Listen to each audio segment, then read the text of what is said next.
Nahmaduhu wa nasta'inuhu wa nastaghfiruh wa na'udzu billahi min syururi anfusina wa min sayyiati a'malina. May yahdihillahu fala mudhillalah wa may yudlil fala hadiyalah. Wa nusalli wa nusallim ala hadan nabiyil karim sayyidil anbiya'i wal mursalin wa ala alihi wa sahabatihi wa man ihtada bihadihi ila yaumiddin. Amma ba'd. Sebagaimana yang lalu bahwa pengajian ini berupa seminar itu, jadi dialog interaktif. Maka Bapak Ibu yang berkenan ingin interupsi, ngoreksi, melengkapi, dipersilahkan. Sehingga nanti jangan sampai ada yang tertinggal. Mempelajari faktor eksternal untuk bisa mengantarkan khusyuk dalam sholat, nikmat sewaktu sholat. Yang pertama, melepas gambar yang mengganggu sholat. Yang kedua, menghindari sholat saat dihidangkan makanan. Yang ketiga, mendahulukan buang hajat. Yang keempat, tidak dalam kondisi kantuk. Yang kelima, tidak berpakaian rawan terlihat auratnya. Yang keenam, tidak menghadap kuburan. Yang ketujuh, kesucian pakaian. Yang kedelapan, kesucian tempat kita melaksanakan sholat. Yang kesembilan sekarang adalah kapan ya di rumah kita ini menyiapkan bilik khusus untuk tempat pelaksanaan sholat. Perlu difahami bahwa tempat sholat itu menurut hadis ada 3 macam. Yang pertama disebut syahwat, pakai sin muhmalah, bukan sin kecil, tapi sin muhmalah. Lawannya nanti syahwat, sin mu'jamah. Syahwat ini diterjemahkan adalah bilik kecil yang berada di rumah kita, yang bilik itu memang kita persiapkan untuk pelaksanaan sholat. Sebagaimana nasihat Rasul, jangan kamu jadikan rumahmu itu bagikan kuburan. Nah, biar tidak seperti kuburan, terangilah dengan bacaan Quran, perbanyaklah tempat itu untuk melaksanakan sholat. Tentu sebaik-baik sholat sunnah dikerjakan di rumah. Bahkan sebaik-baik sholat wanita itu mengerjakannya di rumah. Misalnya begitu. Nah, yang kedua, disebut masjid. Masjid itu didefinisikan bumi Allah yang dibatasi sedemikian rupa sehingga layak untuk dijadikan tempat sujud atau dinamakan masjid. Apakah areal ini kecil atau agak besar atau besar tetap namanya masjid. Di Madinah itu sampai sekarang ada Masjid As-Sabah, masjid yang jumlahnya 7 buah. Namun yang bisa kita saksikan tinggal 5, karena yang 2 sudah dimakan jalan. Tapi herannya sekarang dibangun masjid besar sekali. Nah, masjid yang aslinya itu ada yang 3x3, 3x4. Yang paling besar itu adalah 8x11. Itu yang paling bawah, yang biasanya dulu masih dibuka, boleh untuk tempat sholat. Wujudnya hanya area biasa yang dibatasi begitu saja. Tidak ada atapnya, tidak ada menaranya, itu tetap namanya masjid. Bahkan Masjid Kuba, Masjid Jumat, dulu pada awalnya itu berupa area saja yang dibatasi mukhiratir rahal, setinggi sandaran unta untuk itu. Walaupun lokasi itu sudah dibatasi entah batu bata setinggi itu, tetap namanya masjid. Kita bisa bayangkan kalau kita hijrah bersama Rasulullah Shallallahu Alaihi Wasallam datang di perbatasan Madinah di Kuba, disambut oleh muhajirin dan ansor. Yang difikirkan Rasul bukan gimana ya hotel saya tempat menginap nanti, enggak. Yang ditanyakan Rasul gimana ya ada lokasi kita bisa melaksanakan sholat berjamaah. Masya Allah. Seorang dari Ansor mewakafkan tanahnya kepada Rasul, akhirnya dibuatlah yang namanya masjid yang dikenal dengan Masjid Kuba itu. Wujudnya ya tanah biasa, kemudian dibangun, dibatasi sedemikian rupa, sudah layak namanya masjid. Yang pahalanya kalau sholat di situ, Masya Allah.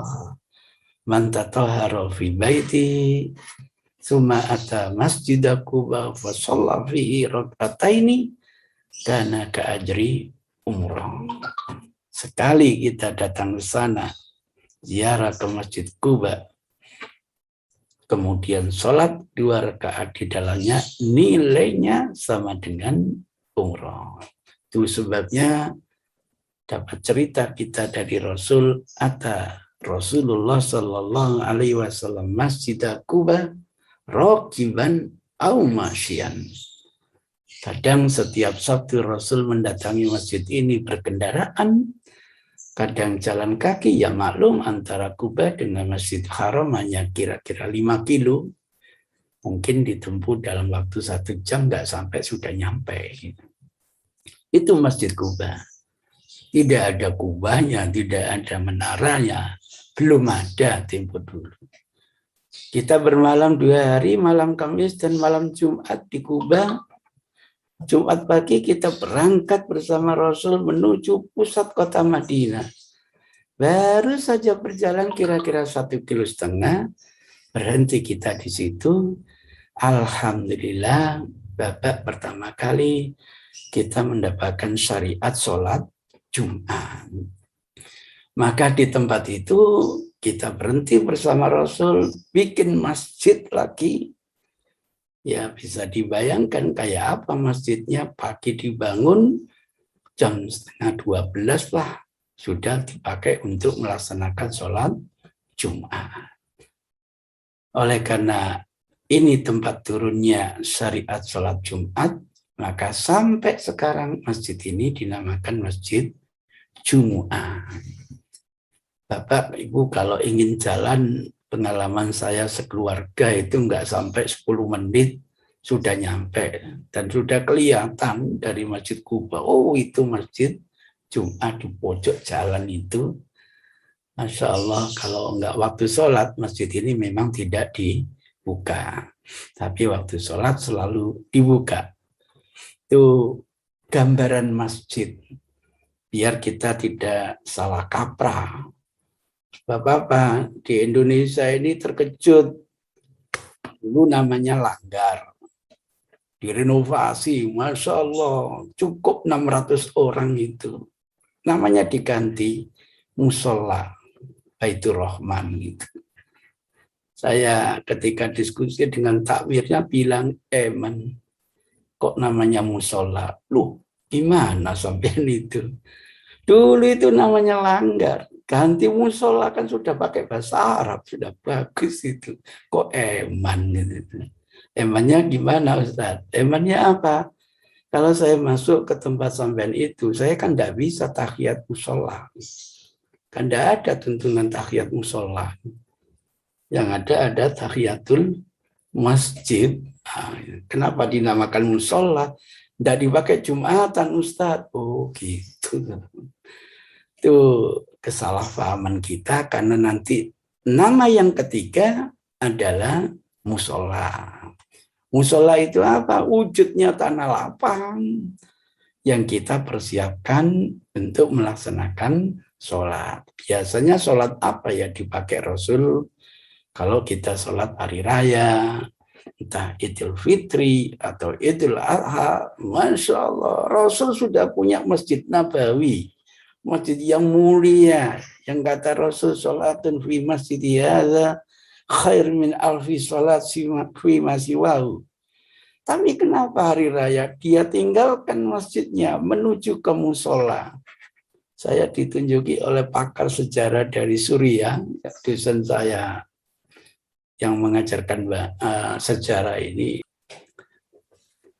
Kalau yang ke-10 tadi mendatangi sholat jamaah supaya dengan tenang, bil waqar. Maka yang ke-11, ini yang terakhir, aspek-aspek eksternal, dan saya yakin masih banyak yang belum saya ketahui, siapa tahu nanti muncul dari Bapak Ibu untuk melengkapi konsep ini. Konsep kalau datangnya dari Rasul pasti kebenarannya mutlak, baik untuk sholat sunnah maupun sholat fardu. Tapi kalau konsep itu hasil rekayasa pemikiran manusia, mohon maaf, kebenarannya tidak bisa mutlak. Mungkin cocok hanya untuk sholat malam, tidak cocok untuk sholat siang. Mungkin cocok untuk sholat sunnah, tidak mungkin cocok untuk sholat fardu. Itu konsep produk pemikiran manusia. Tapi kalau konsep itu dari wahyu, dan kita yakini hadis itu bagian dari wahyu, insya Allah kebenarannya adalah mutlak. Yang ke-11 ini, tolong supaya kita menunggu cuaca dingin. Ya tentunya tidak berlaku bagi ruangan yang ber-AC, yang sudah menggunakan AC. Kita bayangkan kalau kita hidup bersama Rasul atau kita nanti mengadakan entah hiking, entah apa, kok suasananya di luar sangat panas. Supaya ingat konsep yang 11 ini. Di musim panas, orang bisa gerah sewaktu sholat. Bersyukur jika tempat sholat di ruangan yang ber-AC. Jika panas terlalu terik, maka tunggu masa dinginnya. Itu nasihat Rasul, tidak akan sia-sia. Rasul memberi nasihat. Walaupun disampaikan 14 abad yang lalu, jangan dianggap tidak lagi up to date. Mungkin kita wisata di pantai, ingin sholat berjamaah, suasananya terlalu panas, maka hadis ini menjadi solusi. Misalnya hadis yang diriwayatkan oleh Abu Dzar. Wa Nabi Dzar radhiyallahu taala anhu. Apa kurang besar tulisannya? Di HP? Di HP apa bisa terbaca? Nah, kalau kurang besar, kita besarkan. Komputer. Gampang. Nah, khawatir yang ngikuti hanya lewat HP, sehingga kurang nikmat. Wa an Abi Dzar radhiyallahu ta'ala anhu qala Rasulullah sallallahu alaihi wasallam, idza kana al-yaumul haru fa'abridu bis shalah. Wa fi riwayatin fa'abridu bil zuhri fa inna shiddatal har min fayhi jahannam.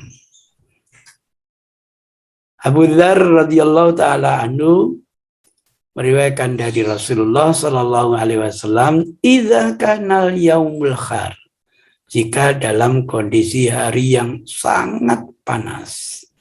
Nah, itu kalau beli air di Saudi, air panas itu muyahar begitu. Jangan muya jahannam. Waduh, marah-marah yang beli. Muya jahannam. Muya har, air yang panas. Fa'abridu bisolat, tunggu dinginnya waktu untuk melaksanakan sholat. Ada sebagian ulama yang terjemahkan fa'abridu bisolat, dinginkan kondisimu dengan sholat. Gitu. Jadi fungsi sholat untuk mendinginkan badan. Ya sah-sah saja menerjemahkan gitu. Tapi kalau kita mengambil hadis dari berbagai referensi, kayaknya yang lebih dekat itu bukan jadikan sholat pendingin kamu, bukan begitu. Tapi fa'abridu, tunggu masa dinginnya bisolah, untuk melaksanakan sholat. Karena nanti kita temukan riwayat yang lain yang mendukung terjemahan yang kedua, yang pertama itu. Wa fi riwayatin, dalam riwayat yang lain, fa'abridu biluhri, tunggu masa dinginnya waktu cuaca untuk melaksanakan sholat duhur. Dengan adanya riwayat seperti ini mempertajam pemaknaan yang pertama, bukan pemaknaan yang kedua. Walaupun bisa-bisa diterjemahkan gitu, bahwa fungsi sholat itu bisa mendinginkan, mendinginkan marah, mendinginkan apa, bisa. Tapi dengan model tahrid sempurna seperti ini, oh yang dimaksud fa'abridu lebih dekat, tunggu masa dinginnya waktu, cuaca, untuk melaksanakan sholat duhur. Fa'inna siddatal har, karena panas yang terik itu min faihi jahannam, dari luapan api neraka. Masya Allah. Itu hadis yang diriwayatkan Rasul, ada di Bukhari 512, dikeluarkan Muslim terulang 2 kali, 615, 617. Dikeluarkan oleh Ibnu Majah nomor urut 678, oleh Imam Ahmad 8.887. Perlu diingat bahwa ziyadatus siqah makbulah. Setiap perawi punya hafalan yang berbeda-beda.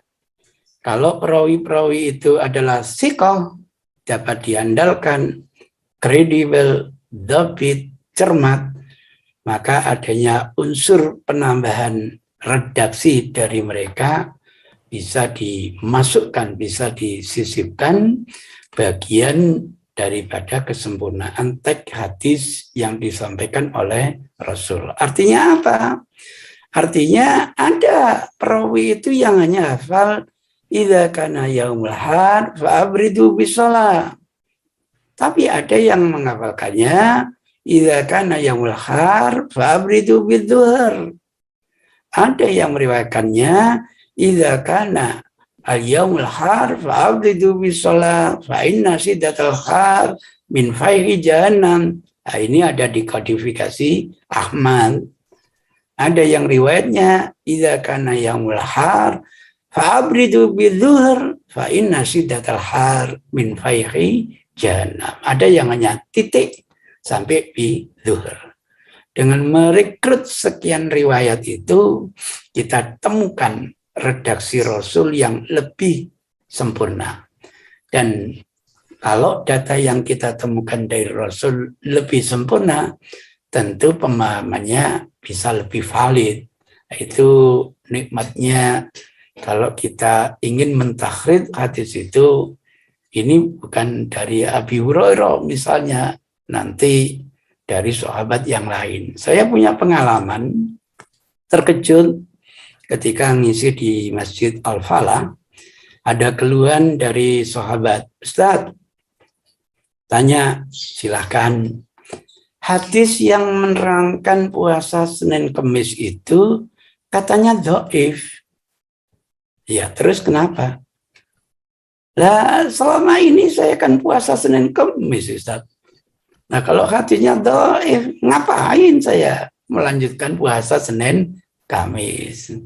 Ya, saya ingatkan bahwa hadis puasa Senin Kamis itu muncul dari 4 sahabat. Nah, dari satu sahabat memang ada 3 jalur, 3 sanad. Nah, sanad yang pertama memang dhaif. Sehingga mubalik itu hanya mengambil dari perawi yang pertama, dari sanad yang pertama. Tapi dengan jalur sanad yang kedua dan 3, sahih. Sehingga ya sudah, kalau mau meninggalkan yang dhaif silakan, gunakan yang sahih. Ulama hadis tidak begitu cara berpikirnya. Walaupun dengan sanad pertamanya dhaif, ada sanad yang sahih, nanti statusnya bisa meningkat dari dhaif menjadi hasan. Apalagi dari perawi kedua, dari Aisyah, perawi ketiga, dari Abu Hurairah, yang keempat, wah, kalau ada istilah baru